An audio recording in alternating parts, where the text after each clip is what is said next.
Hello everyone, welcome back to my channel. वापस आ गई हूँ एक और नया ड्रामा लेकर, और ये भी काफ़ी ज़्यादा अलग तरीके का ड्रामा होने वाला है, तो प्लीज़ आप लोग अंत तक ज़रूर देखना। और ड्रामा एक ही पार्ट में ख़त्म होने वाला है। तो चलिए एपिसोड को स्टार्ट करते हैं। एपिसोड स्टार्ट होती है ड्रामे का मेन लीड, जिसका नाम जियांग होता है। जियांग नहीं बल्कि हमारा doctor Jiang, handsome, good looking. अब आप लोग सोच रहे होंगे कि ये क्या हो गया, क्योंकि नॉर्मली चाइनीज ड्रामे में तो हर बार मेल लीड सीईओ होता है। ये पहला ड्रामा है शायद मैं देख रही हूँ जहाँ पर मेन लीड एक डॉक्टर है, और काफ़ी हैंडसम डॉक्टर। सो स्टोरी की तरफ बढ़ते हैं, जहाँ पर हमें दिखाया जाता है जो डॉक्टर जियांग था उसके पास एक लड़की आ रही होती है, इसका नाम है टैन, और वो बोल रही थी उसे अपनी प्लास्टिक सर्जरी करवानी है। तब हमें मालूम चलता है कि जो डॉक्टर जियांग था वो प्लास्टिक सर्जरी का एक्सपर्ट था, और वो ऐसे बोल रही थी कि मेरे बॉयफ्रेंड को इम्प्रेस करने के लिए, उसको हमेशा अपने साथ रखने के लिए, मुझे और खूबसूरत देखना है तो यहाँ से एक कर दो, यहाँ से एक कर दो। वो ऐसा बोल रही होती है। जियांग उसे समझाने की ट्राई करता है कि ऐसा करने की ज़रूरत नहीं है, आप काफ़ी अच्छी दिखती हो और अपने फेस का माँ बहन मत करो, ऐसा वो समझा रहा होता है। लेकिन ये चीज़ उस लड़की को बिल्कुल भी राज नहीं आता, और उसके बाद वो उसे बोल रही होती है कि मैं अपने पैसे खर्च कर रही हूँ तो तुम्हें क्या प्रॉब्लम है इस बात से। और उसके बाद हमें दिखाया जाता है अगले वाले सीन में मोना, जो ड्रामे की फीमेल लीड होती है। तो आज वो हॉस्पिटल में आई हुई होती है, और वो काफ़ी खुश थी क्योंकि उसका नर्स बनने का सपना पूरा हुआ था, और आज उसका ज्वाइनिंग का फर्स्ट डे था। और उसके बाद हमें दिखाया जाता है फिर से मोना जब रिसेप्शन की तरफ जाती है अपना ज्वाइनिंग की बात बताने के लिए कि मेरा नाम मोना है और आज से मैं यहाँ पर नर्स के तौर पे काम करने वाली हूँ, अपना लेटर देने ही वाली थी। वो देखती है वहाँ पर जियांग को, जो टैन थी वो ऐसे घसीटते हुए बाहर ले आ रही होती है, और वो बोल रही थी इस डॉक्टर ने मुझे हैरेस करने की ट्राई किया, मेरी मदद करो, एक कैसा हॉस्पिटल है। वो चिल्ला रही होती है, और मोना का ध्यान उस तरफ जाता है, और उसके बाद वो देखती है ये तो जियांग है, डॉक्टर जियांग, जिसको वो शायद जानती थी। तो सोचती है कि ये ऐसा हो गया। और उसके बाद हमें फ्लैशबैक वाला सीन दिखाया जाता है, जहाँ पर मोना एक बार रास्ते से जा रही होती है, कुछ सालों पहले की बात थी।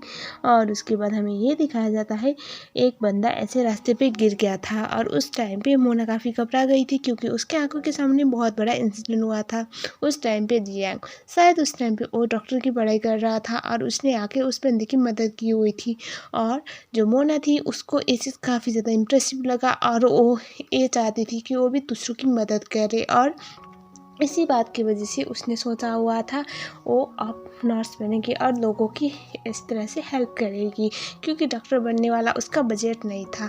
तो यही सारी बातें वो याद कर रही थी, और सोच रही थी मैं जिस बंदे को आइडियलाइज करके इस फील्ड में आई हूँ वही ये सब कुछ कर रहा है, मैंने शायद गलत फील्ड ले लिया क्या, ऐसा वो मन ही मन में सोच रही होती है। तभी हमें दिखाया जाता है जियांग को बहुत गुस्सा आ रहा था। वो बोलता है ये सब बदतमीजी करना बंद करो, मैं यहाँ पर सीनियर डॉक्टर हूँ, अगर ऐसी हरकतें दोबारा करोगी ना तो मैं तुम्हें पुलिस के पास ले जाऊंगा। ये मत सोचना कि तुम मुझे ये बोल के फंसा सकती हो कि मैंने तुम्हें हैरेस किया, इसका कोई भी सबूत नहीं है, और मैं सीसीटीवी कैमरा दिखा दूंगा आपके कमरे का, ऐसा वो बोल रहा होता है।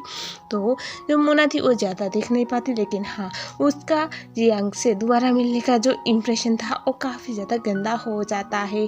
सो हमें दिखाया जाता है अब अगले वाले सीन में जो जियांग था वो एक बंदे से मिलता है। बाद में पता चलता है जो टैन थी उसका बॉयफ्रेंड था ये बंदा, और उसी ने ऐसा कुछ करने के लिए बोला हुआ था, और वो उसे रेड एनवेलप दे रहा होता है ये बोल के कि तुमने मेरी बहुत मदद की है, मेरे तरफ से तुम्हारे लिए।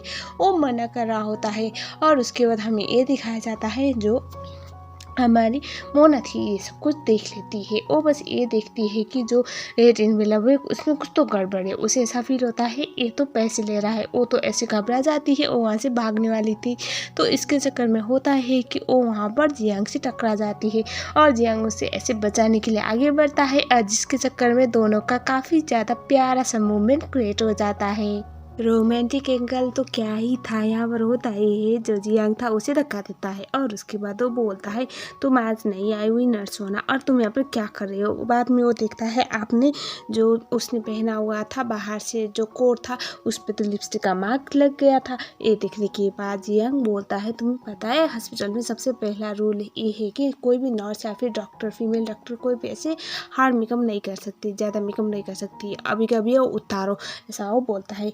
मोना कुछ बोलती उससे पहले फिर से जियांग बोलता है, और दूसरी बात, आज तुम्हारा पहला दिन है और तुम्हारी हिम्मत कैसे हुई, फर्स्ट डे पर ही तुम एक सीनियर डॉक्टर के साथ टकरा गए और ये तुम्हें ऐसा फील हो रहा होगा कि मैं तुम पे कुछ इस तरह से इंटरेस्ट दिखाऊंगा या फिर तुम्हें भाव दूंगा। ऐसा कभी भी नहीं होगा, क्योंकि ये चीप ट्रिक ना हर लड़की करती है एक अमीर बंदे को फंसाने के लिए या फिर सीनियर डॉक्टर को फंसाने के लिए। ये सब कुछ चीप ट्रिक मत किया करो, वरना हॉस्पिटल से निकाली जाओगी। ऐसा वो बोलता है। मोना कुछ बोलती उससे पहले जियांग बोलता है, और दूसरी बात, आज के बाद मेरे रास्ते में मत आना बोल के वहाँ से निकल लेता है। मोना को तो बहुत गुस्सा आ रहा था और उसको सोच रही थी कि कुत्ता कमीना समझता क्या है, अपने आप को समझ के आ रहा है, ऐसे तो पैसे से और रेटिंग लप लेता है, पता नहीं कितना पैसा खा रखा है और मुझे क्लास देता है बोल के वो ऐसे उसे मन में बहुत ज़्यादा गालियाँ दे रही होती है। बेचारी मोना जिसको आइडल समझ के आई थी, उसके लिए तो उसका इंप्रेशन बहुत गंदा बन जाता है। मोना फील करती है कोई तो रो रहा है, ऐसे भूतों वाला सिचुएशन बन रहा होता है, मतलब वहाँ पर लाइट फ्लिकर कर रही होती है, तो ऐसे धीरे धीरे जहाँ पर रोने का साउंड आ रहा होता है वहाँ पर जाती है, तो वो देखती है टैन वहाँ पर रो रही थी और ऐसे मरने का ड्रामा कर रही थी, मतलब वो ऐसे धमकी दे रही थी कि मुझे मरने दो, मेरा बॉयफ्रेंड मुझे छोड़ देगा, और डॉक्टर जियांग सर्जरी करने के लिए मना कर रहा है। इस अभी चाइना में सबसे ज़्यादा एक्सपर्ट प्लास्टिक सर्जरी में डॉक्टर जियांग है, प्लीज़ मेरी मदद करो बोल के वो रोने लग जाती है। बेचारी मोना सीधी सादी सी लड़की, वो इस बात को मान लेती है कि हाँ ये लड़की सच्ची में प्रॉब्लम ही होगी, क्योंकि ये इतनी सॉफ्ट हार्टेड थी। वो सोचती है चलो कोई बात नहीं, मैं ट्राई करती हूँ। वो उसे बोलती कि तुम जाके अगर डॉक्टर से बात करोगी तो शायद वो मेरी सर्जरी करने के लिए मान जाएगा, प्लीज़ मेरे घर को बचाओ, मेरे बॉयफ्रेंड को मुझसे दूर जाने से बचाओ बोल के रो रही होती है। तो हमें दिखाया जाता है मोना सोचती है मैं बता तो दूंगी, लेकिन कैसे, आज मेरा पहला दिन है, आज मैं पहले दिन ही कहीं जॉब से निकाल ही ना जाऊँ, ऐसा वो मन ही मन में सोच रही होती है।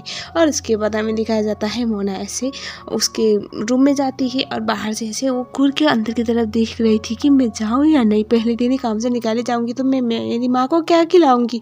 वह पीछे से आता है जियांग और वो बोलता है किसी को ढूंढ रहे हो। मोना जब उसे देखती है और डर जाती है, उसके मुँह से एक भी शब्द निकल नहीं रहा होता है। तो उसके बाद जो जियांग था वो बोलता है हटो यार से, और वो अंदर की तरफ जाता है। मोना सोचती है भगवान ये मैं पहले दिन ही क्या करते हुए पकड़ी गई। और उसके बाद हमें दिखाया जाता है अगले वाले सीन में जो मोना थी वो उसके पीछे पीछे जाती है और उसके बाद वो उसे मनाने लगती है, ये बोलने लगती है कि उसका प्लास्टिक सर्जरी कर दो ना, आपको क्या प्रॉब्लम है। वो उसे बोलता है मैं नहीं कर सकता, उसका बॉयफ्रेंड नहीं चाहता है सब कुछ। ये सुनने के बाद मोना बोलती है कि आपको अपने उसूल के साथ रहना चाहिए, आप ऐसे होंगे मैंने कभी सोचा नहीं था। जियांग बोलता है क्या बकवास कर रहे हो। तभी मोना बोलती है आपको पेशेंट के ऊपर ट्रस्ट करना चाहिए, पेशेंट के लिए काम करना चाहिए, किसी और के लिए नहीं। तभी जियांग उसे बोलता है उसका बॉयफ्रेंड नहीं चाहता तो इस टाइम पे मैं नहीं कर सकता और उसके हेल्थ के लिए भी अच्छा नहीं है। मैं प्लास्टिक सर्जन एक्सपर्ट हूँ, इसका मतलब ये नहीं कि मैं हर किसी के फेस को बिगाड़ता फिरूंगा, ऐसा वो बोल रहा होता है। मोना को बहुत गुस्सा आ रहा था, वो बोल रही थी आप बहुत ज़्यादा रूड हो डॉक्टर। तभी जो मोना थी उसे जियांग बोलता है तुम्हें फ़र्क पड़ता है क्या इन सब चीज़ों से, हटो यहाँ से वरना आप पहले दिन ही काम से निकाले जाओगे तब तुम्हें अकल आएगी। तो हमें दिखाया जाता है अगले वाले सीन में जो टैन थी वो ऐसे यहाँ से निकलने वाली थी और वो दूसरे डॉक्टर का अपॉइंटमेंट लेके बैठी हुई थी। उसके फेस पे बहुत ज़्यादा निशान थे क्योंकि उसने खुद का हार्म किया हुआ था। और तभी वहाँ पर उसका बॉयफ्रेंड आता है, मतलब जिसके लिए वो प्लास्टिक सर्जरी कराना चाहती थी। पहले वो उसका मजाक बनाने लगता है, बाद में पता चलता है ये बंदा बुरा नहीं है। दरअसल क्या है ना, जो ये बंदा था इसका नाम जैन है और वो बस अपनी गर्लफ्रेंड को इसलिए प्यार नहीं करता था क्योंकि वो खूबसूरत दिखती थी, इसलिए प्यार करता था क्योंकि वो सच्ची में बहुत अच्छी है, दिल की अच्छी है। और वो नहीं चाहता था उसका ऐसे मतलब उसको इम्प्रेस करने के लिए, उसके साथ रहने के लिए उसे अपने आप को बदलना पड़े, और इस कीमत पे तो बिल्कुल भी नहीं। वो उसे समझाता है और वो बोलता है क्या तुम मुझसे शादी करोगी। वो उसे ऐसे प्रपोज भी करता है रिंग से, और जो टैन थी वो तो देखते ही रह जाती है। जैन बोलता है जल्दी बोलो वरना मैं फिर वापस रख रहा हूँ। तो वो ऐसे शादी के लिए ओके बोलती है और दोनों काफ़ी ज़्यादा ऐसे खुश हो जाते हैं। ऊपर से मोना और जियांग दोनों ये सब कुछ देख रहे होते हैं। मोना इतनी इमोशनल होती है कि वो जियांग के कोट जो उसने पहना हुआ था बाहर से उससे अपना नाक पोंछने लगती है। बाद में उसे रियलाइज होता है मैंने क्या कर दिया, वो सॉरी बोलती है। जियांग बोलता है तुम इतनी स्टूपिड बचपन से हो या अभी अभी हुई हो। ये सुनने के बाद मोना बोलती है आप मेरा मजाक बनाना बंद करो ठीक है ना, कोई बात बात नहीं, मैं साफ कर दूंगी। जियांग उस कोट को निकालता है और उसके बाद उसके मुंह पर फेंकता है और वो बोलता है पूरा ड्राई क्लीन करके ले आना, और उसके बाद वहाँ से चला जाता है। मोना सोचती है कितना रूड डॉक्टर है, बस शक्ल अच्छी है, इसके दिल तो पत्थर का बना हुआ है, ऐसा वो मन ही मन में सोच रही होती है। मोना उस कोट पे देखती है और रेड इनवेलप जिस पे थैंक यू लिखा हुआ था, और उसने सारी चीज़ें वहाँ पर लिखा हुआ था कि मेरी गर्लफ्रेंड का ऐसा सिचुएशन है, वो बस इनसिक्योर है, प्लीज़ उसका कोई भी सर्जरी मत करना। ये देखने के बाद मोना सोचती है मैंने इस बंदे को गलत समझ लिया क्या, और उसके बाद हमें दिखाया जाता है वो कंफ्यूज स्टेट में होती है। अगले दिन में दिखाया जाता है एक लड़की जो 18 साल की थी, इसका नाम है लिली, और वो वहाँ पर सुसाइड करने का ऐसे ट्राई कर रही थी क्योंकि वो ऐसे डेटा की विक्टिम थी और वो अभी जीना नहीं चाहती थी, क्योंकि अब इतना बड़ा हादसा होने के बाद किसी के अंदर भी ये हिम्मत नहीं होती कि वो जी पाए। और उसके बाद हमें दिखाया जाता है सब लोग उसे रुकने के लिए बोल रहे होते हैं और उसे बोल रहे थे प्लीज़ नीचे आओ, प्लीज़ नीचे आओ, लेकिन जो लिली थी वो बिल्कुल भी सुन नहीं रही थी, क्योंकि उसे अपने लाइफ में जीने का कोई भी मकसद मिल नहीं रहा होता है। मोना को भी इस बात पता चलता है कि कोई पैसेंजर वो सब कुछ कर रही है, तो इसलिए वो भागते हुए वहाँ पर जाती है। सब लोग उसे समझा रहे थे वापस आओ वापस, कोई भी उसकी बात को वैसे उसे समझा नहीं पा रहा होता है। तो हमें दिखाया जाता है मोना एक ट्रिक खेलती है और उसके बाद वो बताती है तुम्हारे मम्मी और पापा इस तरह से तुम्हारे इलाज के लिए अभी काम कर रहे हैं, डबल शिफ्ट काम कर रहे हैं, और यहाँ पर बचा हुआ टाइम हॉस्पिटल पे आके तुम मैं देखने के लिए वेट करते हैं, लेकिन वो अंदर आ नहीं पाते क्योंकि वो डर रहे हैं कि तुम कुछ रिया करोगे और तुम क्या इस तरह से अपने आप को ख़त्म करोगे बोल के डांटे होती है। वो थोड़ा डिस्ट्रैक्ट हो गई थी। इस समय पे ऐसा होता है जो हमारी मोना थी वो उसे अपने पास खींच लेती है, वो गिर गई, उसके सर पे बहुत बुरी तरह से चोट आया, और उसके बाद उस लड़की को लिली को ऐसे स्ट्रेचर में लेके चला जाता है। तो हमें दिखाया जाता है मोना वहीं पर बेहोश। तो जियांग जो था वो मोना के पास आता है और वो बोलता है मोना उठो, मोना ऐसे वो बोल रहा होता है, और उसके बाद उसकी आंखें खुलती है, वो उसे देखती है और वो बोलती है कि मैं इसको कैसे मिस करूँ, मैंने गलत समझ लिया। और उसके बाद वो उसे ऐसे देखता है और बोलता है तुम ठीक हो ना। मोना बोलती है हाँ मैं ठीक हूँ, और उसके बाद बोलती है कि मेरा सर बहुत दर्द कर रहा है, और उसके बाद उसे ऐसे देखती है।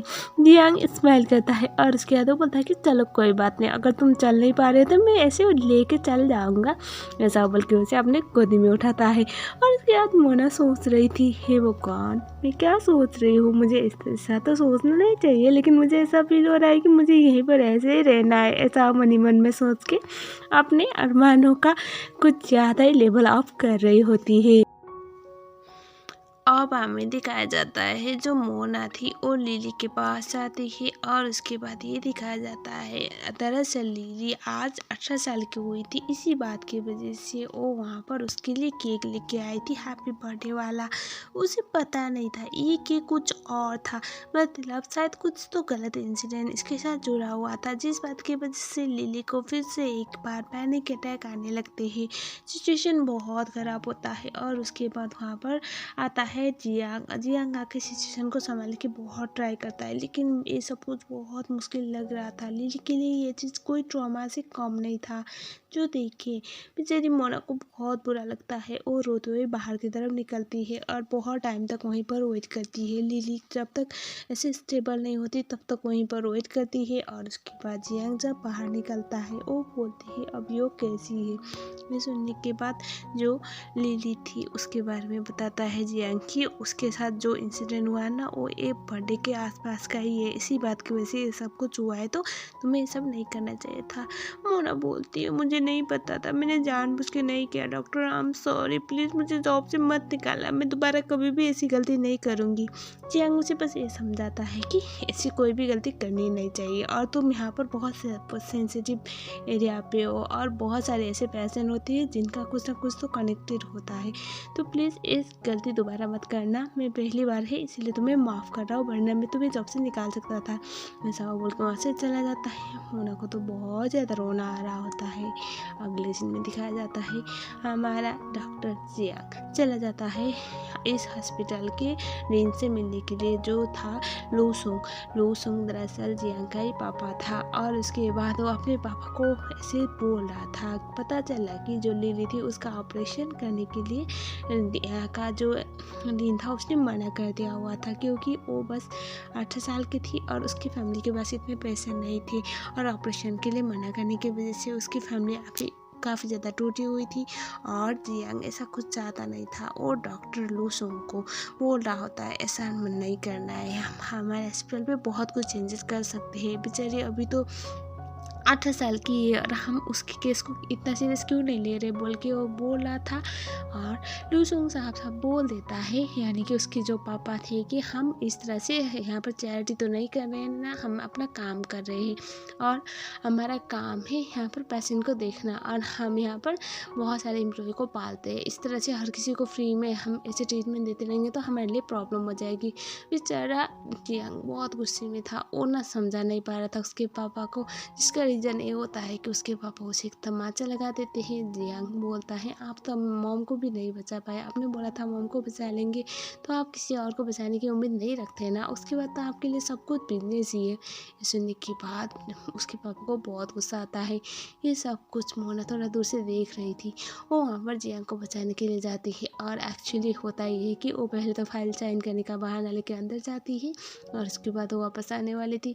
फिर से वो लू सोंग की तरफ देखती है, यानी कि जियांग के पापा की तरफ, और वो बोलती है मैं यहाँ पर अभी नहीं आई हूँ, मेरा तो 1-2 दिन ही हुआ है यहाँ पर, लेकिन मुझे इतना पता है कि हम डॉक्टर्स हैं और डॉक्टर्स और मेडिकल स्टाफ कुछ भी कर सकते हैं, ऐसा बोलते हैं ना। भगवान के बाद दूसरा मौका हमें दिया हुआ है लोगों को बचाने का, तो हम एक ट्राई तो कर सकते हैं ना। बेचारी 18 साल की है, और 18 साल की लड़की क्या ही कर सकती है, बेचारी के इतने सारे सपने होंगे, अरमान होंगे अपने माँ बाप को एक अच्छी लाइफ देने की, और उसको वही नहीं मिल रहा। इस फेस के साथ वो इतना कुछ नहीं कर पाएगी। आपके लिए तो ये चीज़ इतना मैटर नहीं करेगा, क्योंकि आपका जो हॉस्पिटल है बहुत ज़्यादा बड़ा है और आप तो यहाँ पर करोड़ों कमाते हैं, लेकिन एक लड़की की अगर लाइफ आप बचाएंगे चैरिटी करके, तो उस टाइम पे हो सकता है आपके हॉस्पिटल को बहुत ज़्यादा सपोर्ट मिले, लोगों का प्यार मिले। उसके बाद तो यहाँ पर और ज़्यादा पेशेंट आने लगेंगे, बड़े बड़े नामी वाले, ऐसा वो बोलती है। और वो बोलती है अगर मैंने कुछ गलत बोल दिया तो हम सॉरी डॉक्टर, बोल के वहाँ से चली जाती है। और उसके बाद जो लू सोंग था, यानी कि जियांग के पापा, उनको अपनी वाइफ याद आ रही होती है, जो इस तरह से बहुत अच्छी बातें किया करती थी। और जो उनकी वाइफ थी, यानी कि जियांग की माँ, उन्होंने बोला हुआ था, वो चाहती थी कि जियांग के पापा डॉक्टर बने, उसके बाद ही उन्होंने डॉक्टर की पढ़ाई की हुई थी। इसी बात की वजह से उनको ये बात दिल पे लगती है, और उसके बाद वो किसी को कॉल लगाते हैं। अपने पापा के साथ लड़ाई होने के बाद जियांग का मूड तो ऐसे बहुत स्पॉइल था, क्योंकि वो जेनुइनली लिली की फैमिली की मदद करना चाहता था, लिली को सही करके, लेकिन उसके पापा तो कर ही नहीं रहे थे। और यहाँ पर आती है मोना उसके लिए कॉफ़ी लेकर, और उसके बाद वो बोलते हैं आपका थोड़ा मूड सही होगा डॉक्टर, एक कॉफ़ी पी लीजिए, आप ज़्यादा ओवर शिफ्ट कर रहे हैं। और तभी जो जियांग था उसे थैंक यू बोलता है उसकी तरफ से बोलने के लिए। तो मोना बोलते हैं मैंने आपकी तरफ से नहीं, बल्कि 18 साल की लड़की की तरफ से बोला हुआ है, क्योंकि वो भी हैप्पीनेस डिजर्व करती है।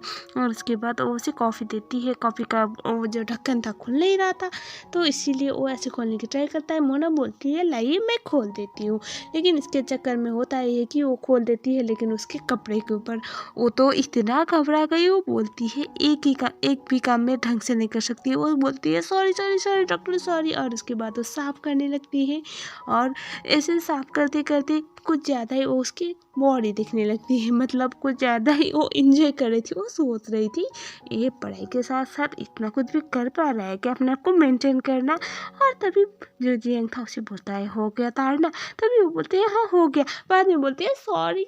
और तभी दोनों इतने नज़दीक आ गए थे उसी टाइम पे मोना की एक कलीग वहाँ पर आती है। दोनों को इस पोजीशन में देखने के बाद वो घबराहट के मारे वहाँ से सॉरी कंटिन्यू बोल के भाग जाती है।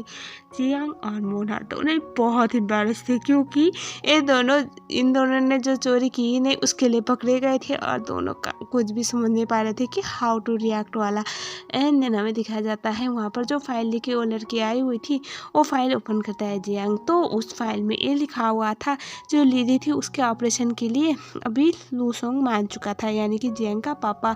जो ये चीज़ जियांग मोना को बताता है। मोना भी बहुत खुश लग रही थी, और दोनों एक दूसरे को थैंक यू बोलते हैं, क्योंकि दोनों ने मिलकर ही इस चीज़ को मुमकिन बनाया हुआ था। और हमें ये दिखाया जाता है जो मोना थी और वहाँ से चली जाती है।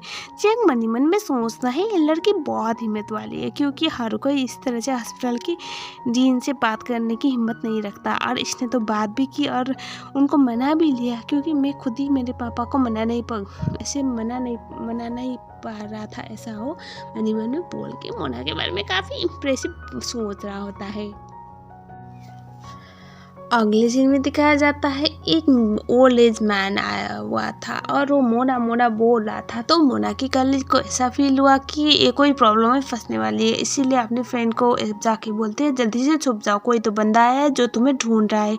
मोना पहले अपनी बहन की अपनी कलीग की बातें सुन के छुप जाती है। बाद में वो बंदा मोना मोना बोलने जा रहा होता है।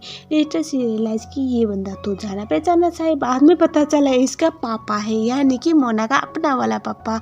तो मोना अपने पापा से बात करती है और उसके पापा बोलते हैं मुझे कोई मिल गई बेटा। और बाद में पता चला जो मोना थी उसके पापा यहाँ पर उसकी मम्मा को मिलाने के लिए लेके आए हुए थे। और उसके बाद मोना अपनी मम्मा और अपने पापा को बाय बोलती है। और बाद में मोना तो रोए जा रही थी। जियांग उसे देखता है और वो बोलता है हेलो तुम नर्स बनी हो या फिर रोंदू नर्स क्यों, इतनी क्यों रोती हो। उसने कहा मोना बोलते हैं आप नहीं समझोगे, मेरी तो कभी माँ नहीं थी और आंटी ने मुझे माँ से भी ज़्यादा प्यार दिया हुआ था। फाइनली पापा और ऐसे आंटी ने डिसाइड किया साथ रहेंगे तो मेरे लिए तो बहुत बड़ी बात है ना, ऐसा बोल के रो रही होती है। जियांग बोलता है कि क्या तुम्हारी माँ नहीं है। तभी मोना बोलती है नहीं। तो पता चला मोना की मम्मा तो बचपन के ही ऐसे गुजर चुकी थी। और उसके बाद जो उसके पापा थे काफ़ी सेंसिटिव थे, बहुत रोंदू टाइप के इंसान थे। जिस तरह से मोना है उसके तो डबल ही थे। तो मोना ने डिसाइड किया हुआ था जो मोना थी वो अपने पापा की शादी कराएगी दोबारा, लेकिन उसके पापा ने डिसाइड किया हुआ था पहले उसको उसके बॉयफ्रेंड से मिलाएगी। तो बॉयफ्रेंड तो नहीं हो पाया, लेकिन उससे पहले उसके पापा ने डिसाइड किया लाइफ में मूव ऑन करेंगे किसी के साथ। तो ये सुनने के बाद जियांग स्माइल करता है और वो बोलता है तुम बिल्कुल मेरी तरह हो। ये सुनने के बाद मोना बोलती है कि कैसे। तभी वो बोलता है मेरी भी माँ बहुत पहले ही गुजर चुकी थी, तो मैं भी बहुत अकेला महसूस करता था। बस तुम में और मुझ में ये फ़र्क है कि मुझे अपने पापा का इतना प्यार नहीं मिला जितना तुम्हें मिला होगा। तभी मोना बोलती है ऐसा नहीं है, पापा तो सबको प्यार करते हैं, बस दिखाना चाहते हैं या नहीं वही फ़र्क है। किसी के पापा नहीं दिखा पाते, कुछ लोग अपने एक्सप्रेशन को दिखाने में थोड़े वीक होते हैं, ऐसा वो बोल के उसे समझा रही होती है। और उसके बाद हमें दिखाया जाता है जो जियांग था वो दिखता है मोना बहुत रोंदू सी बनी हुई है। वो बोलता है आज सैटरडे है और हम लोग चलो मैं लीव ले लूँगा और तुम्हारा मूड भी सही करूँगा। वो लोग ऐसे पहाड़ के आसपास जाते हैं कैंपिंग करने के लिए। पूरे दिन यहाँ पर ये लोग काफ़ी ज़्यादा इंजॉय कर रहे थे, काफ़ी मस्ती कर रहे थे। जियांग को मोना काफ़ी स्वीट लग रही थी, मतलब साफ दिल की लड़की, एक नाजुक सी लड़की, किसको प्यार ना आता इतनी प्यारी सी लड़की के ऊपर। तो अच्छा खासा टाइम स्पेंड होता है। बाद में इनको कॉल आता है लिली का केस काफ़ी सीरियस हो गया, इसीलिए इनको वापस आना पड़ेगा। तो बाद में पता चला लिली की हेल्थ बहुत ख़राब हो गई थी। तो जब तक जियांग और मोना वापस आए हुए थे उसके जो माँ पापा थे लिली के वहाँ पर वेट कर रहे थे। उसका ऑपरेशन चल रहा था लेकिन ओक नहीं करता, वो दम तोड़ देती है। और ये सब कुछ देख के लिली के पेरेंट्स तो काफ़ी ज़्यादा टूटे हुए थे। मोना को भी बहुत बुरा लग रहा था, लेकिन मोना से ज़्यादा जियांग को बुरा लग रहा था, क्योंकि जियांग तो डे वन से ही लिली का केस देख रहा था और उसके लिए वो छोटी बहन की तरह थी। उसे ऐसा फील हो रहा था जिस तरह से वो अपनी माँ को नहीं बचा पाया, आज फिर से अपनी छोटी बहन को भी नहीं बचा पाया। वो बहुत रो रहा था, बहुत टूटा हुआ था। मोना ये चीज़ रियलाइज़ करती है, उसे भी बहुत बुरा फील हो रहा था। और नेक्स्ट दिखाया जाता है जब लिली के जो पेरेंट्स थे वो लिली के कुछ आखिरी चीज़ें जियांग के लिए छोड़ा गया वो सब कुछ देते हैं। तो जियांग को बहुत बुरा लग रहा था। वो सब कुछ पढ़ता है जहाँ पर लिली ने अच्छी अच्छी चीज़ें लिखा हुआ था कि वो मेरे बड़े भाई की तरफ मेरा ख्याल रखते हैं। थैंक यू डॉक्टर जियांग मेरा ख्याल रखने के लिए। अगले जन्म में अगर मुझे इंसान बनने का मौका मिला तो मैं आपकी बहन बन के पैदा होंगी, ऐसा वो बोल रही होती है। जियांग काफ़ी रो रहा था, उसे बहुत बुरा लग रहा था। मोना ये सब कुछ देखती है, बस वो दूर से उसे देख रही थी। और वो भी ऐसे भी एक नंबर की रोंदू लड़की है और वो ये सब कुछ देख के तो और भी ज़्यादा रो रही होती है। मोना को पता चला जो जियांग था उसने तो हॉस्पिटल छोड़ दिया, वो कॉन्टैक्टलेस होके कहीं पे चला गया। ये सुनने के बाद तो परेशान हो जाती है। कहीं ना कहीं उसे जियांग पसंद तो आने लगा था ना, ऐसे भी उसका तो फर्स्ट क्रश वही था, इसीलिए वो उसे ढूंढने की ट्राई करती है। उसे रियलाइज होता है शायद वो वही जगह पे होगा जहाँ पर मुझे लेके गया था, तो वहाँ पर चली जाती है। और वहाँ पर जाने के बाद वो देखती है सच्ची में जियांग वहीं पर था, लेकिन काफ़ी अपसेट था, बहुत ज़्यादा टूटा हुआ सा इंसान। वो बस ये बोला था कि मैं अपनी माँ को भी नहीं बचा पाया और अपनी बहन को भी नहीं बचा पाया। मोना को बहुत बुरा लगता है। वो बोलती है डॉक्टर आप यहाँ पर क्या कर रहे हो और सर्दी लगेगी। ये सुनने के बाद जियांग बोलता है यहाँ से जाओ, मैं ठीक हूँ। तभी मोना बोलती है ठीक है मैं जा रही हूँ, बस मैं तो आपको देखने आई थी। और उसके बाद वो वापस मुड़ती है और उसके बाद वो जियांग को जोर से हक करती है और बोलते हैं कि कोई बात नहीं डॉक्टर, इट्स ओके, जो होना है ना उसको हम नहीं बदल सकते, लेकिन अपने आप को इतना ज़्यादा हॉट क्यों कर रहे हो, आपको तो ढेर सारे पेशेंट को देखना है, ऐसा वो बोलती है। जियांग बहुत ज़्यादा टूटा हुआ था, रो रहा था। और उसके बाद एक बात बताऊँ, ये बंदा रोते हुए बहुत अच्छा लगता है, मतलब मैं क्या बोल रही हूँ आप लोग समझ जाओ, क्योंकि ये रोता हुआ लोग इसका बहुत अच्छा आता है। अब उसको बुखार हो रखा होता है, तो ऐसे उसका ख्याल रख रही थी अंदर बेडरूम में। और ये बंदा इतना ज़्यादा परेशान था, वो ऐसे बोला था शान प्लीज़ मत जाओ शान शान, ऐसा वो बोला था। और उसे हक करता है। मोना सोचती है ये शान कौन है, तो एक फ्लैशबैक में दिखाया जाता है कोई तो लड़की थी, शायद इसी का नाम तो शान होगा। और वो ऐसे उसे छोड़ के चली जाती है और जियांग ऐसे रो रहा होता है। और अभी हमें दिखाया जाता है फिर से मोना सोचती है कोई बात नहीं, ऐसे भी इसको बुरा लग रहा है, अभी के लिए मैं शान होने का प्रिटेंड कर ही लूँगी, कोई बात नहीं, ऐसा मन में भी सोचती है। तो हमें दिखाया जाता है अब अगले सुबह वाला सीन। जियांग ऐसे उड़ता है और उसके बाद तो देखते हैं कि किचन में तो वो दो बल रहा है, बहुत कुछ हो रहा है। मोना ऐसे झपकियाँ ले रही है, वो ऑलमोस्ट सो गई थी। वो उसके पास आता है और ऐसे देखता है कि ये लड़की इतनी पागल है। और उसके बाद उसे प्यार से देखता है। मोना उसके ऐसे पेट पे ऐसे सर रखती है और तभी उसे ऐसे होल्ड करता है। और उसके बाद हमें दिखाया जाता है मोना अचानक से आंखें खुलती है और वो बोलती है तुम्हारी तबीयत ठीक तो हो गई डॉक्टर। और वो इधर उधर छापने लगती है और तभी वो उसे बोलता है हाँ मोना मैं ठीक हूँ, थैंक यू मेरा ख्याल रखने के लिए। ऐसे सुनने के बाद मोना बोलती है कोई बात नहीं। और उसके बाद वो ऐसे देखती है घड़ी में तो ऑलरेडी 8 बज चुका था। वो बोलती है ओ शिट मेरा तो ड्यूटी का टाइम हो गया, अब मैं जा रही हूँ, ओके बाय बोल के जा रही थी। जियांग उसे रुकता है और वो बोलता है मेरी बात सुनो।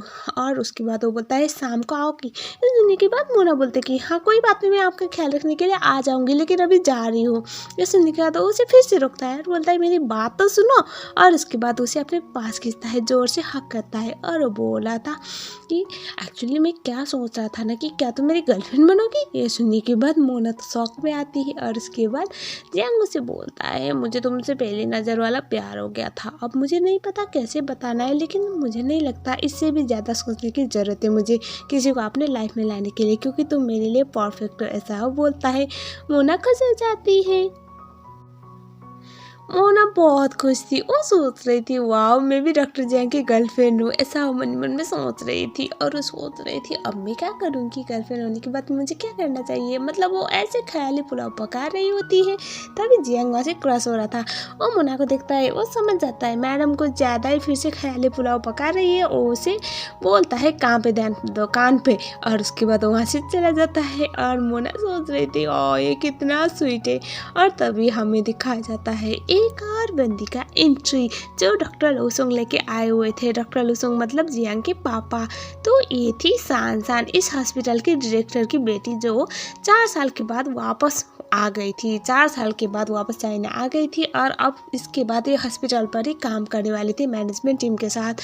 और उसका इंट्रोडक्शन होता है। मोना सोचती है ये लड़की इतनी खूबसूरत है। और बाद में जब जियांग उसे देखता है वो तो शौक में रह जाता है, उसके हाथ से सारे फाइल गिर गए। और उसके बाद जो हमारी शान थी वो जाके जोर से वो जियांग को गले लगाती है और बोलती है मैंने तुम्हें बहुत मिस किया। मोना तो शौक में उसे ऐसे घूर के देखती है।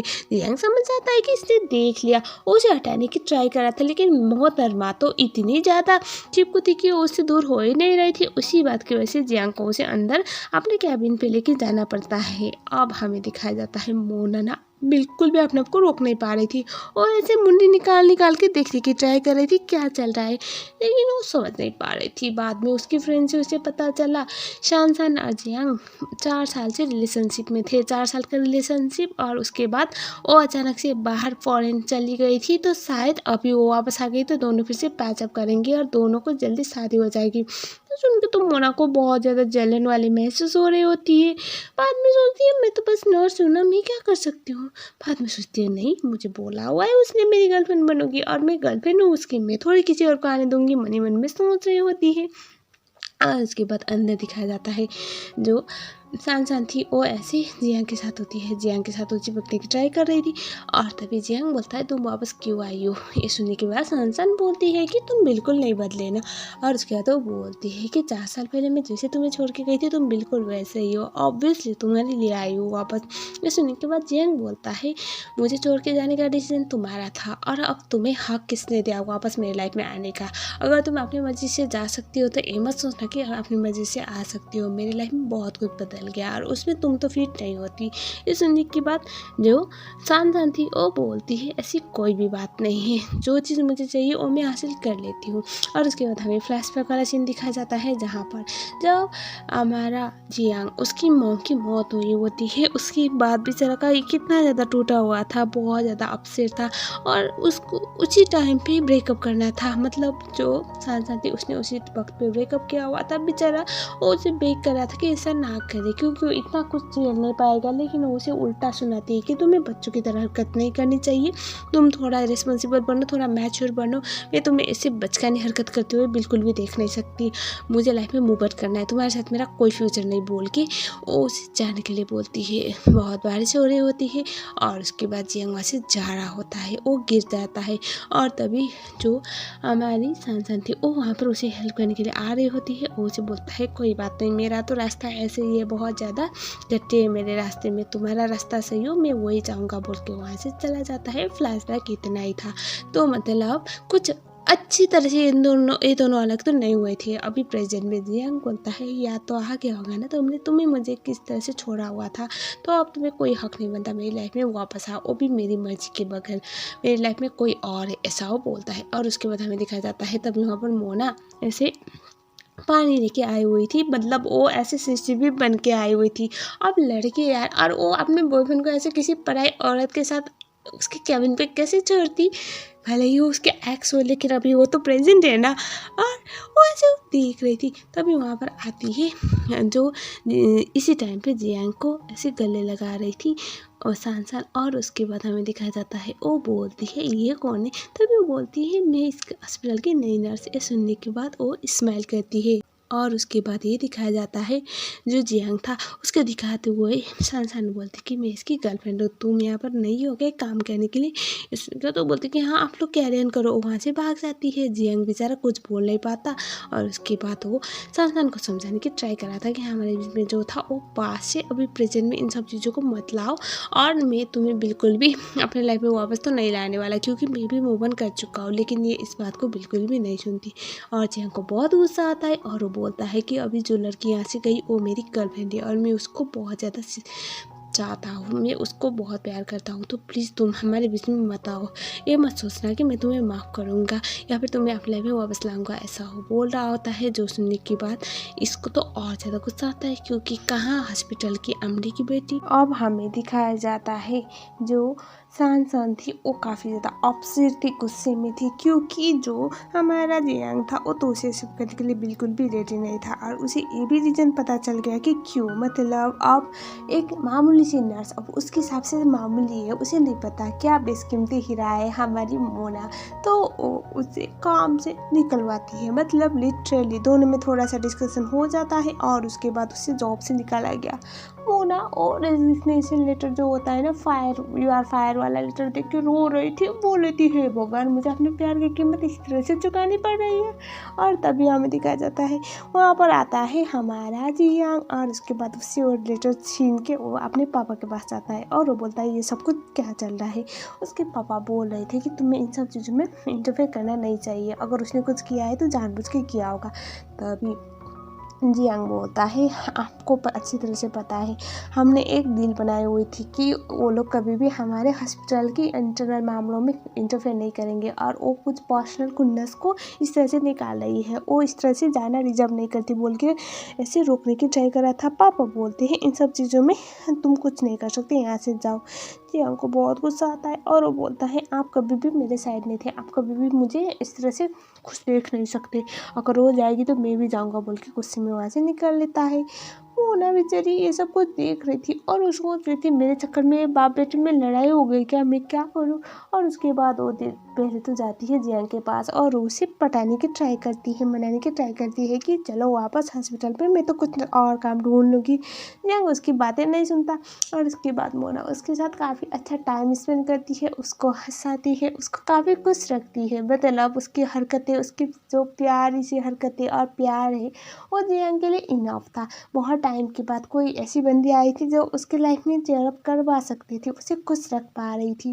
जियांग काफ़ी खुश था। और उसके बाद मोना का दूसरा मिशन जो जाती है वो सीधा डॉक्टर लूसोंग के पास, यानी कि अपने होने वाले ससुर जी के पास, और वो एक लेटर देती है और वो बोलती है मुझे माफ़ कर दीजिए, मैं कभी भी नहीं जाऊँगी, मेरी वजह से आप दोनों बाप बेटे में ऐसे कोई भी पंगे हो, प्लीज़ आप दोनों बात कीजिए। और आप दोनों इस तरह से बात नहीं करते तो मुझे ऐसा फील होगा कि मेरी वजह से सब कुछ हुआ होगा, ऐसा वो बोलती है। और उसके बाद वो बोलते हैं वो बहुत ज़्यादा सेंसिटिव इंसान है, उससे अपनी लाइफ में प्यार चाहिए और उसका आप कोई नहीं बचाए, आप भी तो है ना, और आप भी अगर अच्छे से बात नहीं करेंगे, आपके साथ भी हमेशा लड़ता रहेगा तो उसे और ज़्यादा अकेलापन महसूस होगा, ऐसा वो बोल के समझा रही होती है।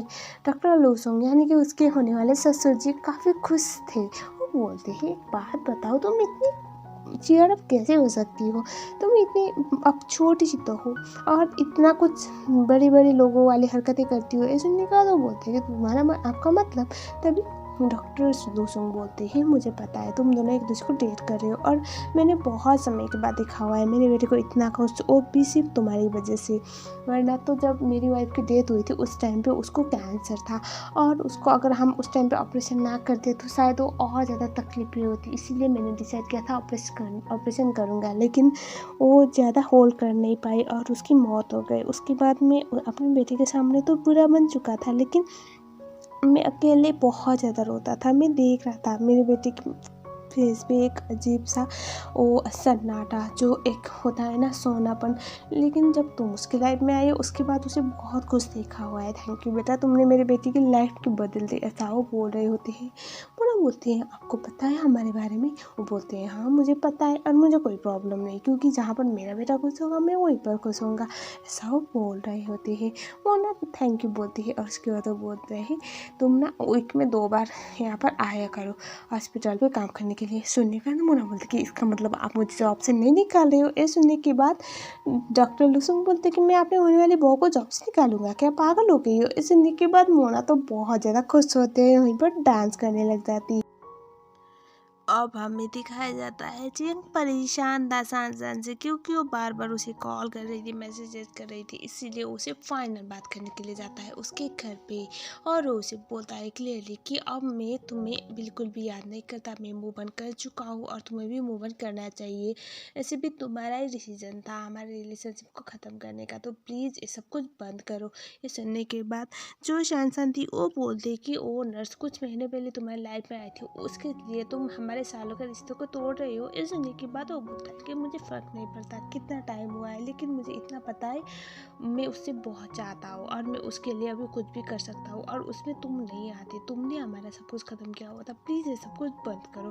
तुम मेरी बहुत अच्छी दोस्त थी, तो अब मुझे तुम्हें हिट करने के लिए मजबूर मत करो, ऐसा वो बोलता है। और वो जाने वाला होता है, तभी जो सांसन थी वो बोलती है ठीक है अगर तुम लाइफ में ऐसे ही खुश हो तो मुझे कोई प्रॉब्लम नहीं, लेकिन क्या तुम मेरी मदद करोगे, ऐसा बोल के एक पेंडेंट दिखाती है। बोलती है मुझे पहना दोगे, आज मेरा बर्थडे है, मैं सोचूंगी कि हमारा आखिरी टाइम इस तरह से गुजरा था। आप वो थी तो उसकी बचपन से दोस्त और उसका पहला प्यार, तो इसीलिए वो मना नहीं कर पाता, वो पेंडेंट पहनाता है। और उसके बाद वो उसे ड्रिंक के लिए ऑफर करती है। और उसके बाद वो जब ड्रिंक करता है तो ऑब्वियसली गेस कर चुके होंगे क्या कांड हो गया। और साथ में हमें दिखाया जाता है और जो शान थी वो अपने मन में ये बोल रही थी कि मैं कभी भी कुछ महीने पहले आई लड़की के लिए मैं हार तो नहीं मानने वाली। और उसके बाद दिखाया जाता है अब जो हमारा बंदा था वो तो बेड पे सो रहा होता है और उसके बाद तभी मोना उसे कॉल कर रही थी। उसका फ़ोन रिसीव करती है शान और वो बोलती है अभी हम दोनों फिर से पैचअप कर चुके हैं तो तुम हम दोनों के बीच में मत आओ, तुम लाइफ में मूव ऑन करो, तुम जियांग को डिजर्व नहीं करती, ऐसा वो बोलती है। ये सुनेगा तो वो बोलती है कि तुम झूठ बोल रहे हो। तभी वो बोलता है चलो कोई बात नहीं, आओ मेरे घर पे देखने के लिए अगर तुम्हें ऐसा लग रहा है तो। और उसके बाद मोना भाग के उसके घर पे जाती है और तभी हमें दिखाया जाता है वो वहाँ पर उसका वेट कर रही थी। वो बोलते हैं कहाँ पर है जियांग। ये सुनने के बाद शान बोलती है मेरे बेडरूम पे है और तुम नहीं जाओगी वहाँ पर, उसको उस हाल में देखो। और उसके बाद वो बोले होती है हम दोनों का बचपन से साथ में रहने वाला प्यार था, हम दोनों एक दूसरे को बहुत चाहते हैं, बस कुछ टाइम जब मैं नहीं थी तो इस टाइम पे तुम्हें एजेंट सब्सिट्यूट उसने लिया होगा, अब मैं वापस आ गई और हमने सब कुछ सही कर दिया है, सब कुछ सेटअप कर लिया है, तो अब तुम इसके लाइफ से दूर चले जाओ, ऐसा बोलती है। ये सुनने के बाद सनसन की बात सुनने के बाद तो मोना को तो गुस्सा आ रहा था लेकिन वो इतना ध्यान नहीं देती। वो सीधा जाती है बेडरूम पे जहाँ पर हमारा बंदा ऐसे सो रहा होता है और तभी उसे बोलती है चलो जियांग घर पे। ऐसा सुनने के बाद उसे ऐसे मतलब आंखें तो खुला नहीं था लेकिन वो बोला था शान और शान नाम सुनने के बाद उसे फिर से फ्लैशबैक वाला टाइम याद आता है जहाँ पर वो ऐसे नशे की हालत में मतलब वो बुखार हो रहा था, उस टाइम पे उसी का नाम ले रहा था और इस टाइम पे उसके सौतन के घर पे एक तो सो रहा है उसके बेडरूम पे और उसी का नाम ले रहा है, तो उसे तो बहुत बुरा लगा। तो इसी बात की वजह वो वहाँ से चली जाती है और इस तरह से हमारी मोहतरमा दोनों के बीच में गलतफहमी पैदा करवा लेती है। तो होता ये है कि अगले दिन से कंटिन्यूसली जियांग सोचता है क्या हो गया, क्योंकि ये बंदी कुछ ज़्यादा इसे इग्नोर मार रही है, उससे बात नहीं कर रही है, उसके आसपास आ नहीं रही है, उसके साथ वो मतलब हाथ टच भी करने की ट्राई करता है तो उसे लात मार के भगाती है। तो ये सब कुछ देख के वो परेशान होता है, उसे एग्जैक्ट समझ में आ नहीं रहा है कि क्या हुआ है, इसलिए वो उसे पूछ लेता है। वो बोलती है कि तुम ना मेरे प्यार का ना इस तरह से इंसल्ट मत करो, यूँ तुम्हें मुझे इमिटेट करने की कोई भी ज़रूरत नहीं, मैं समझ सकती हूँ तुम मुझे पसंद नहीं करती क्योंकि हम दोनों का क्लास मैच नहीं करता, लेकिन तुम्हें मेरी फीलिंग के साथ खेलने की ज़रूरत नहीं थी, ऐसा वो बोलती है। और वो बोलती है कि हम ब्रेकअप कर लेते हैं। ये सुनने के बाद जियांग बोलता है क्या बकवास कर रही हो, तभी वो बोलते हैं कि हाँ मैंने सही बोला, हम ब्रेकअप करते हैं, तुम मुझे रिजर्व नहीं करते, मैं तुम्हें रिजर्व नहीं करती, तो फुकट में हम इस तरह से ज़बरदस्ती के रिश्ते में नहीं रहना नहीं चाहिए, ऐसा वो बोलती है। जी हम बोलता है क्या तुम सच बोले, वो बोलता है हाँ मैं सच बोल रही हूँ, ऐसा वो बोल लेती है। जी हम बोलता है मैंने कभी भी किसी को किसी भी चीज़ के लिए फोर्स नहीं किया है, जब मेरी पहली गर्लफ्रेंड मुझे छोड़ के गई थी तब भी मैं उसे रोक नहीं पाया था, तो तुम्हें कैसे रोकूंगा, ऐसा वो बोलता है। और उसके बाद वहाँ से चला जाता है। बेचारा जियांग बहुत ज़्यादा रोने लग जाता है। ये बंदा रोते हुए बहुत हैंडसम लगता है, फिर से मैं दोबारा बोल रही हूँ।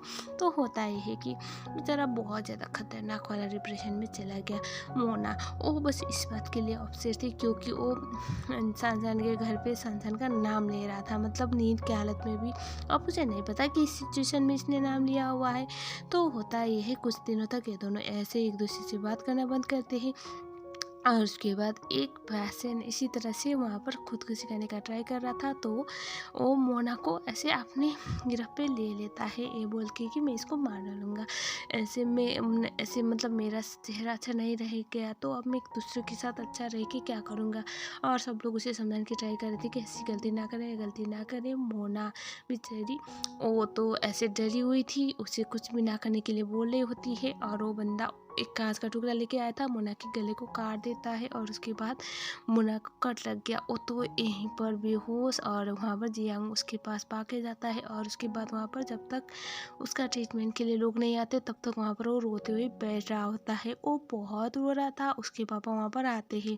जियांग बोलता है पापा आप क्या करेंगे, सब लोग मुझे छोड़ के चले जाते हैं, जिनसे मैं प्यार करता हूँ सब लोग मुझे छोड़ के चले जाते हैं, वो भी चली जाएगी तो मैं क्या करूँगा बोल के रोने लग जाता है। और उसके पापा तो बहुत रो रहे थे बेचारे। जब उनके वाइफ की मौत हुई थी उनके ऑपरेशन के वक्त पर ही, तो उसके बाद तो कभी उस ऑपरेशन थिएटर में गए नहीं थी, लेकिन आज पहली बार मतलब बहुत सालों के बाद जियांग के पापा मोना का ट्रीटमेंट करने के लिए ऑपरेशन थिएटर में घुस जाते हैं, बस अपने बेटे के प्यार के लिए। तो सीन यहीं पर कर दिखाया जाता है।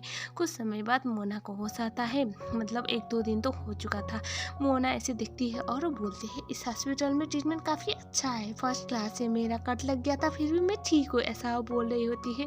उसके पापा उससे सर पे मारते हैं और बोलते हैं, कमीनी लड़की क्या बकवास कर रही हो तुम, अभी अभी मौत के मुंह से बाहर आई हो और इस तरह से बेकी बेकी बातें कर रही हो, तुम्हारा चेहरा गले पे था या फिर सर पे, बोल के डांट रही होती है। जियांग उसको दूर से देख रहा होता है और जब यहाँ पर पापा देखते हैं डॉक्टर जियांग को तो बोलते हैं तुम दोनों बात करो और वहाँ से भाग जाते हैं। और उसके बाद जियांग उसके पास आता है और वो बोलता है तुम्हारी चोट कैसी है, वो बोलती है ठीक है, वो बोलता है दर्द हो रहा है, तभी मोना बोलती है नहीं, तभी जियांग उसे बोलता है पर मुझे दर्द हो रहा है, पता है मैं कितना डर गया था जब तुम वहाँ पर इतनी खराब हालत में लेटी हुई थी, मुझे लगा मैं तुम्हें खो दूंगा। ये सुनने की बात मोना बहुत ज़्यादा रोने लगती है, उसे जोर से हक करता है और वो बोलता है प्लीज़ मुझसे ब्रेकअप मत करो, मैं तुमसे दूर नहीं रह पाऊँगा, तुम्हें पता है मैं तुमसे कितना प्यार करता हूँ, फिर भी तुम मुझे छोड़ के जाने के बारे में कैसे सोच सकती हो, ऐसा वो बोलता है। ये बंदा बहुत रो रहा होता है, मोना इमोशनल होती है और उसके बाद उसे बहुत ज़ोर से गले लगाती है। मोना उसे सॉरी बोलती है, तभी जियांग उसे बोलता है आज के बाद अगर मुझे छोड़ के जाने के बारे में सोचा भी ना तो मुझसे बुरा कौन नहीं होगा। मोना बोलती है मुझे पता है तुमसे बुरा तो कोई है भी नहीं। और इसके बाद हमें दिखाया जाता है अगले वाले सीन में जियांग जाता है शानशान के पास, उसे सच बता देता है जो तुमने कांड किया है उसकी वजह से जो हम दोनों के बीच में हो गया है वो सॉर्ट आउट हो गया, तो ये सब करना बंद करो। तभी शानशान बोल रही थी कि एक बात बताओ तुम दोनों का प्यार इतना स्ट्रॉन्ग कहाँ से हुआ जब मैं तुम दोनों के बीच में गलतफहमी ला सकती हो। तो जियांग उसे बोलता है मुझे फ़र्क नहीं पड़ता, तुम मेरी बहुत अच्छी दोस्त थी शानशान, प्लीज़ ये सब कुछ मत करो, तुम मेरे लाइफ से दूर चली गई थी, उसके बाद बहुत समय हो चुका है, मैं लाइफ में मूव ऑन कर चुका हूँ, अब मेरे लाइफ में प्रॉब्लम क्रिएट करना बंद करो, मैं इस बात की वजह से मैं अपनी अच्छी वाली फ्रेंड को खोना नहीं चाहता, प्लीज़ स्टॉप इट, ऐसा वो बोलता है।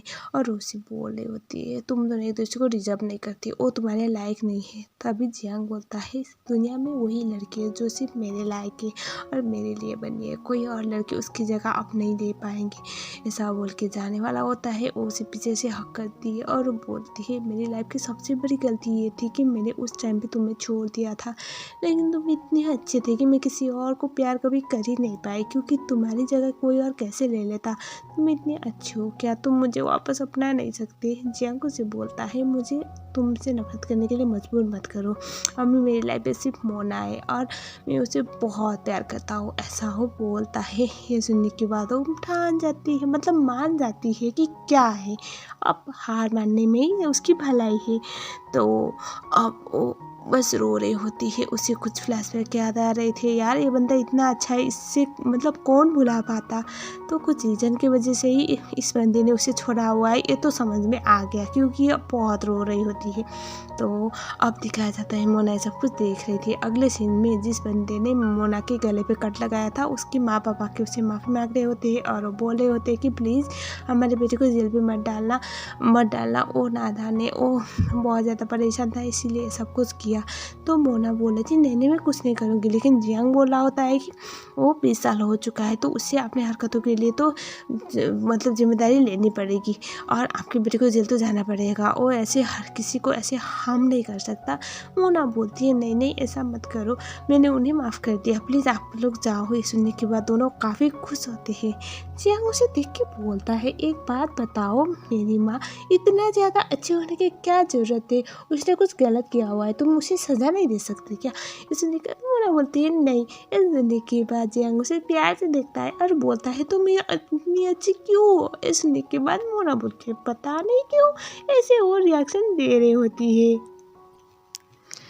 अब दिखाया जाता है मोना के घर पे जियांग शिफ्ट होता है। दरअसल इन दोनों का प्लान था कुछ समय लिविंग टुगेदर करना है और बाद में शादी करना है, लेकिन यहाँ पर आने के बाद बंदा काफ़ी रोमांटिक मूड में आया हुआ था अपना रोमांटिक वाला इंट्रोडक्शन लेते हुए, लेकिन वो देखता है वहाँ पर दशरथ जी भी है और ये देखे तो उसकी तो हालत ख़राब हो जाती है। बाद में पता चला मोना के पापा भी मोना के साथ ही रहते हैं, तो प्रॉब्लम तो होनी थी, तो कबाब में हड्डी वाला मामला यहाँ पर होने ही वाला था। और उसके बाद वो बोलते हैं आप दोनों कैरी ऑन करो, मैं तो मैनेज कर लूँगा बोल के वो अपने फ्रेंड के लिए फ्रेंड के घर के लिए निकल लेते हैं। जियांग अंदर आता है और उसके बाद उसके कमरे में घुसता है। पहले तो उसके बहुत फनी अंडरगारमेंट्स थे और वहाँ पर वो फोटो देखता है जहाँ पर मोना ने जिस दिन ग्रेजुएशन था जियांग का, उस दिन उसके पीछे जाके उसका फ़ोटो लिया हुआ था, मतलब खुद सेल्फी में उसको आते हुए वो मेक किया हुआ था। जियांग देखता है वो फ़ोटो और उसके बाद खुद के साथ खुद का वो ग्रेजुएशन वाला फ़ोटो देखता है और वो बोलता है यहाँ पर तुम क्या कर रही हो मेरे फ़ोटो में। वो बोलता है इसका मतलब तुम्हारा प्लान था। वो ऐसे कुछ बोल नहीं पाती, वो उसे अपने पास खींचता है और वो बोलता है एक बात बताओ, तुम मुझे मेरे पीछे कब से पागल हो और कब से मेरे पीछे इस तरह से पड़ रही हो? यहाँ पे तुमने सब कुछ सेटअप किया हुआ है क्या मुझे अपने पैर में पड़वाने के लिए? मोना कुछ बोल नहीं पाती तो हमें फ्लैशबैक वाला सीन दिखाया जाता है जहाँ पर मोना ऐसे ट्राई मारती रहती थी और अगर जियांग कहीं से चल रहा है तो वहीं पर वो टकराने का ड्रामा करती थी और उसके बाद वो ऐसे फ़ोटो ले रही होती थी जहाँ से जियांग आ रहा था ताकि उसकी फ़ोटो फ्रेम में हर बार जियांग आए। तो मैडम को तो जियांग से उस टाइम से प्यार था जिस टाइम से वो पहली बार उससे मिली थी, तो लव एट फर्स्ट साइट वाला एंगल इसके तरफ से था। जियांग उसे बोलता है मैं इसके लिए तुम्हें कभी माफ़ नहीं करूँगा। मोना बोलती है माफ़ करने की ज़रूरत भी नहीं क्योंकि अब तो मेरे जंगल में आ चुकी हो। तो उन्हें एक दूसरे को किस करते हैं। इस तरह से एक प्यारी सी स्टोरी की हैप्पी एंडिंग हो जाती है। तो बताओ कैसा लगा? मुझे ड्रामा काफ़ी ज़्यादा प्यारा सा लगा, स्वीट सिंपल सा ड्रामा था और इस ड्रामे का जो हीरो है मुझे बहुत पसंद है क्योंकि इस ड्रामे का जो हीरो था उसका मैंने एक ड्रामा किया हुआ था जिसमें एक्टिंग काफ़ी अच्छी थी, इसीलिए मैंने इस ड्रामे को चूज़ किया हुआ है। उम्मीद है आपको भी ज़रूर पसंद आया होगा। मुझे कमेंट में अपना था ज़रूर बताना क्योंकि मैं आप सब लोगों के कमेंट पढ़ती हूँ और आप लोगों के कमेंट से मैं और फर्दर वीडियो बनाने में मोटिवेट होती हूँ। तो प्लीज़ मेक श्योर मुझे कमेंट में ड्रामे के बारे में ज़रूर बताना और किस तरह के ड्रामा देखना पसंद करती हो वो भी मुझे कमेंट सेक्शन में ज़रूर बताना क्योंकि इसी तरह से मैं आगे काम ज़रूर करूँगी। तो चैनल में नए हो तो चैनल को सब्सक्राइब ज़रूर कर लेना। Thank you so much.